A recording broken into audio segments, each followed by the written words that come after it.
要稍微有一点点饥饿。Cloud9 are the North American champions.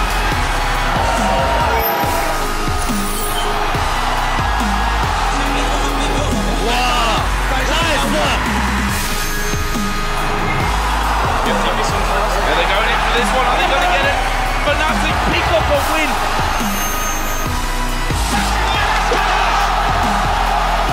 Ultra rapid fire mode. Oh, look out! Anything can happen. Oh my god, he got it! Winning! Toys takes down the turret. EpicSkillshot, League, one more hit, can he get it? That's a pentakill!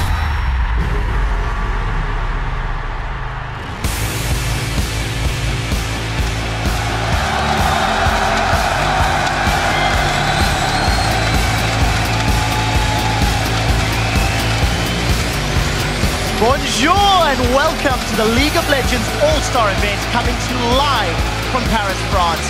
This is Le Zénith de Paris where 37 of the best League of Legends players from around the world will compete against each other. The fans here are excited to watch their favorite teams play in person. The stadium is packed. The players have been getting ready. The cosplayers are out in force and reckless. Taking some tips from Bjergsen. Archie from the Saigon Jokers, scary player in lane.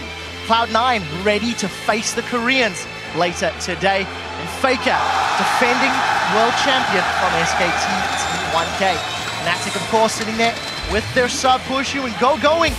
Definitely excited to take part in this all-star event. Paris has been called the City of Lights and it has been called the City of Love. But for the next 4 days, it will be a city of legends. Hello, ladies and gentlemen. I am Trevor Quickshot Henry, and with me here on our special All-Star Analyst desk is, of course, Martin DeFicio Lunga.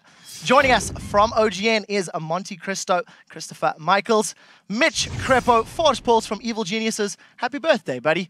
And of course, the man who needs no introduction, but we'll get one anyway, David Freak Turley. Gentlemen, glad to have you along for the ride. We have a ton of action on the way over the next 4 days, beginning with the Fire and Ice teams, made up of your favorite players facing each other in special challenge modes to start off each day. And then the 5 top teams from around the world will represent their regions in the All-Star Invitational, and one team will be crowned the champions of All-Star Paris 2014. Throughout the action-packed All-Star event, the excitement is being broadcast in 16 different languages across the globe. From now until Sunday, Le Zénith will also be home to several international live broadcast crews. Helming the French language coverage is Chips and Noir from O Gaming. The Korean on-game netcasters are here to represent their region, and broadcasting via remote feed in Shanghai, our friends at the League of Legends Pro League. And of course, we'll have our own team bringing you the action directly from Summoner's Rift and beyond. So let's send it out to the caster desk for a look inside Le Zénith. Thank you very much, Quickshot. Hello, everyone, and welcome. I am Lee D-Man Smith, and I'm here with Joe Miller and Joshua Jatleesman. Also joining us will be Sam Kobe Hartman-Kensler. Of course, will be joining us for the second half of the day.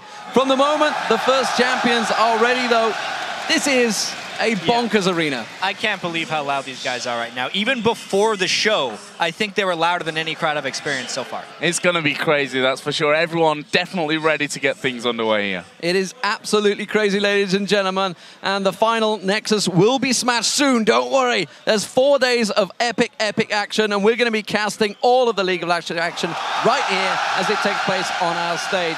For now, though, for the inside track, all of the players, the post-game reactions, we have Shox standing by in the All-Star Interview Lounge. Bonjour, Shox. Bonjour et merci, D-Man. Hello, everyone. I am EpicSkillshot supporter, and I'll be here at the Interview Lounge throughout the All-Star Paris 2014, where the players will be dropping by to give us the inside scoop. Now, I'll see all of you in a bit, but right now, let's send it back over to Quickshot and the rest of the crew back at the analyst desk. Thank you very much, Shox. There is a whole new format for the All-Star event this year. So let's take a quick look at the players and teams who will be competing this week. First up are the pros that you voted to make up the 2 All-Star Challenge teams who will compete in a special mode at the start of each day, beginning with an ultra-rapid fire game today. Team Fire is captained by Diamond, who plays for Gambit and features Team Solo Mid's Bjergsen, CJ enters Frost Shy, Team WE's Wei Zhao, and the Saigon Jokers QTV. And Team Iceland is led by Froggen from Alliance, along with Counter Logic Gaming's Double Lift, Mad Light from CJ Enders Frost, Team WE Sao Mei, and the Saigon Jokers Archie. Yeah, after the challenge game every day, we move into the All-Star Invitational, with 5 teams made up of the first-place winners from around the world. Fnatic and Cloud9 from the LCS, along with Taipei Assassins from GPL, OMG from LPL, and SK Telecom T1K from Korea's on-game net champions. The first 2 days are a group stage competition where each team will play every other team once, and then the top 4 will advance to the semi-finals on Saturday, with a final match between the top 2 teams on Sunday in a best-of-5 to decide the All-Star 2014 champion.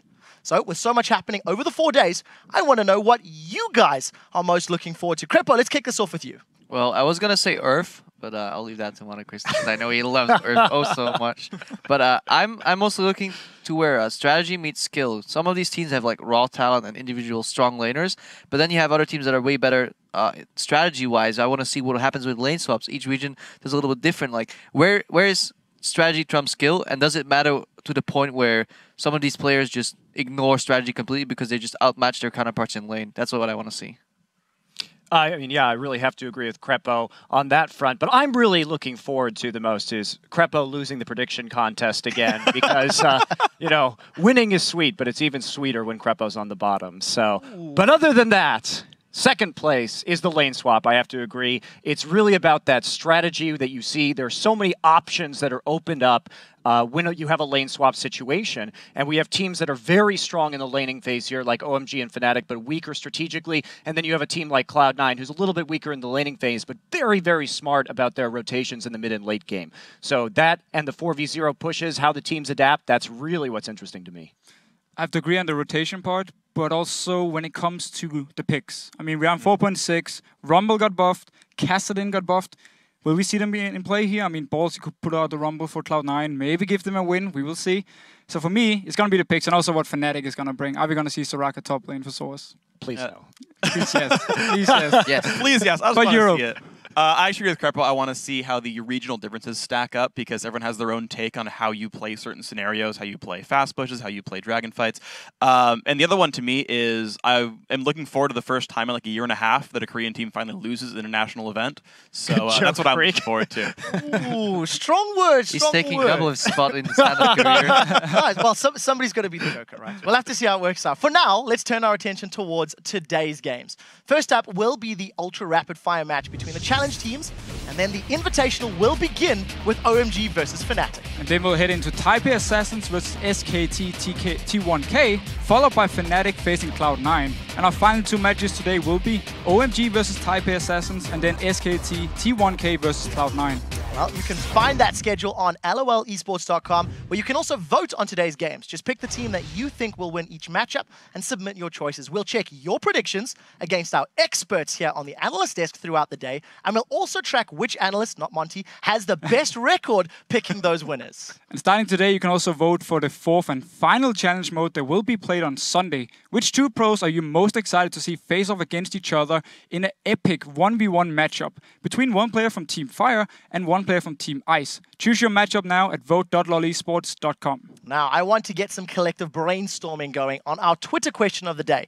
It is, which team do you think will win the All-Star 2014 Invitational and why? Freak, you had a bold claim a moment ago. Yep. So question to you, who's going to take it? So definitely SK.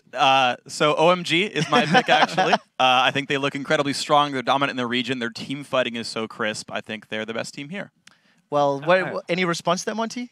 I mean, I just figured everybody would take SK Telecom. You see, I brought all these for you guys, but let me see.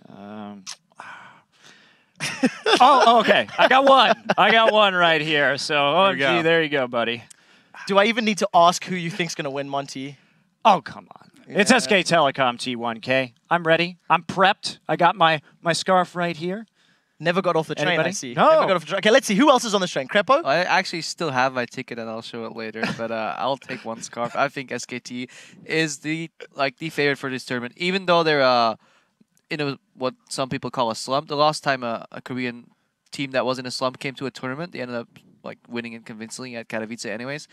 And SKT is arguably still even better, in my opinion. So I really hope, and I'm just looking forward to what Pumandu is going to bring this tournament. We'll have to see. There's a lot of pressure on Pumandu. Now, come on.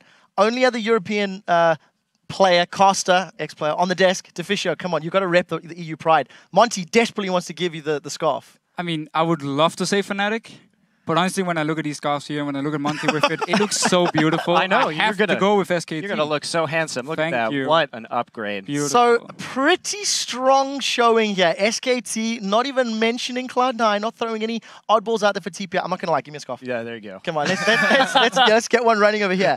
Guys, we are getting set up in the arena for the opening ceremony. Before we get there, though, I want to pick your guys' brains, talk a little bit more about some of the teams we haven't mentioned. LCS teams not getting much love. Cloud9, of course, playing with a sub. Fnatic, you never know. And TPA, I mean, let's briefly mention then, is it really that far out of reason to see them winning? What do you think, Monty? I mean, all these teams are top in their region for a reason, right? They are the best teams being represented here, the winners of the last split. So everybody's a contender, and it all depends on how these teams have adapted to the big changes that came initially in 4.5, the big lane swaps. That's what we're interested in seeing. So I think we still have an open field. It also all depends on how motivated these teams are going to be, because All-Stars, for the LCS teams, for example, it falls within their break. Like the only few weeks they have technically off and they're doing All-Stars instead. I wonder if these teams prepared the fullest potential, or they just want to have fun and just get the international experience or not. And then, but what I do know is that OMG, they look really fierce and they want to win this. Like, they have the entire Chinese nation behind them. Well, very sorry to cut you off. Final thoughts before we move on to Fisher. I'm just looking forward to see what Cloud9 is going to bring without High in the mid lane. How motivated are they to win? Well, you guys at home, you've heard what we have to say. Make sure you tweet us at LOL Esports. Use that hashtag All-Star for this one. We will be right back throughout the day to break down all of the action. But for now, as we said, we're going to head inside La Zenith for the All-Star Paris 2014 opening ceremony.